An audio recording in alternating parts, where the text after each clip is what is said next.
Coming up, we've got 10 awesome tips and tricks for the Samsung Galaxy S4. Greetings, S4 owners and owners-to-be. I am Chris Wook. I know you're hungry for some tips and tricks, so let's get started with number 1. The Galaxy S4 is already fast, but if you're looking for more speed, we've got a few options. First, if you don't like the slight pause between hitting the home key and actually seeing the home screen, there is a fix. See, tapping the home button twice is a shortcut to S-Voice by default, so it waits a little bit for the second tap. Now, go to S-Voice settings and turn off the Open via the home key option. Now you'll instantly get to the home screen whenever you tap the button. The second is a bit more tricky. First, you want to enable the Developer Options menu. To do this, go to Settings, then More, then About Device. Now find the build number and tap this 7 times. Yes, 7. Now that the Developer Options menu is open, you can go in and turn off Window Animation Scale, Transition Animation Scale, and Animator Duration Scale. Now TouchWiz should feel a bit faster. Battery life is already nice on the Galaxy S4, but there are still a few things you can do to stretch it out which could be crucial for a long day. The first and easiest option is to turn on power saving mode. Go to Settings, My Device, and then Power Saving Mode. You have 3 options. You have CPU and screen power saving, and then the option to turn off haptic feedback. Using all 3 options will provide the best results. Now, if you want to save even more battery life, you can start turning things off. Turning off mobile data will help quite a bit, and then it's kind of up to you. Air gestures, Bluetooth, S-Beam, and NFC are a few options to start with. In the S4's notification dropdown, you've probably noticed the icons at the top that allow you to do things from changing the sound mode to turning Wi-Fi on and off. Chances are fairly good that you use some of these more than others, so why not get them in an order that works for you? Simply pull down the notification pane, then tap the upper rightmost icon. Now tap the icon that looks like a pencil. You'll be able to drag and drop the quick settings buttons and put them in an order that puts your most used settings first. The Galaxy S4's camera comes with more options than ever, although some are arguably more useful than others. Still, there are some steps you can take to make sure you're taking the best photos you can. First, you might want to adjust the photo size and settings. By default, the S4 is set to 9.6 megapixels with a 16:9 aspect ratio. For the best quality, you can switch to 13 megapixels, which uses the more traditional 4:3 aspect ratio. The other settings like ISO and anti-shake are worth exploring as well. Then, you'll want to pay more attention to the modes you're using. Eraser and Drama Shot aren't something you'll probably use too often. Auto might be your best bet, but Beauty Face, Panorama, Sport, Night, and Rich Tone or HDR are all useful. For the most part, you'll probably want to turn the flash off as well. While the S4 has a nice display, there are certain times where you just want to see a photo, video, or game on a larger screen, and there are a few ways to do it.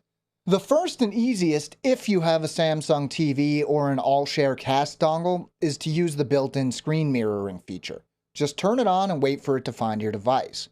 The second option is to use MHL. Now this is the fastest option, but you'll need an 11-pin MHL adapter.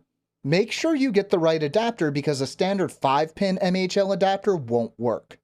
The final option doesn't quite work the same way, but it does work as a last resort. DLNA sharing allows you to share from your S4 to other DLNA-capable clients like Blu-ray players, TVs, and other home electronics. This won't mirror your screen, but it will let you access your photos, videos, and music. With the S4, there are a few ways to control who can get in touch with you and when. The first is blocking mode. You can find this option under Settings, then My Device. It allows you to disable notifications, calls, the LED indicator, and even alarms either all the time or between set hours. This is great if you have friends or family who love to send you late-night emails or, even worse, make late-night calls. The second option is better for dealing with specific numbers. To set up automatic call rejection, head to Settings, My Device, and then Call. The easiest and probably most common way to do this is to auto-reject certain numbers only. Just add numbers to your list and they'll automatically be rejected. Optionally, you can also send them an automated message telling them why their call was rejected. By default, the Galaxy S4's lock screen is a little on the boring side. Luckily, it's easy to spice it up by customizing it and adding a few widgets. Head to Settings, My Device, then Lock Screen. There are a lot of options here. You can put application shortcuts or multiple widgets on the lock screen and change whether you want a clock or personal message. Once you've enabled multiple widgets, you can go to the lock screen itself and either swipe to the left to get to the camera on the screen to the right side, or head in the opposite direction to add your own widgets. Now you can check your email or other messages right on the lock screen.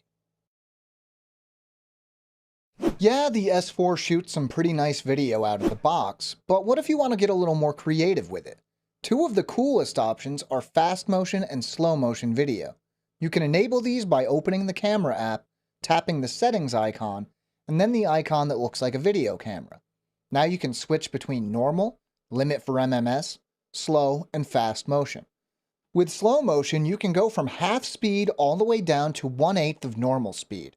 With fast motion, you can go from double speed to 8 times normal speed.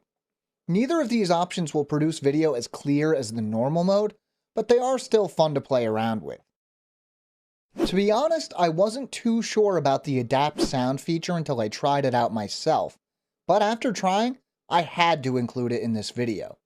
Go to My Device, then Sound, and scroll all the way to the bottom. Make sure to have your headphones handy. What Adapt Sound does is play a series of tones to test your hearing and to a certain extent your headphones.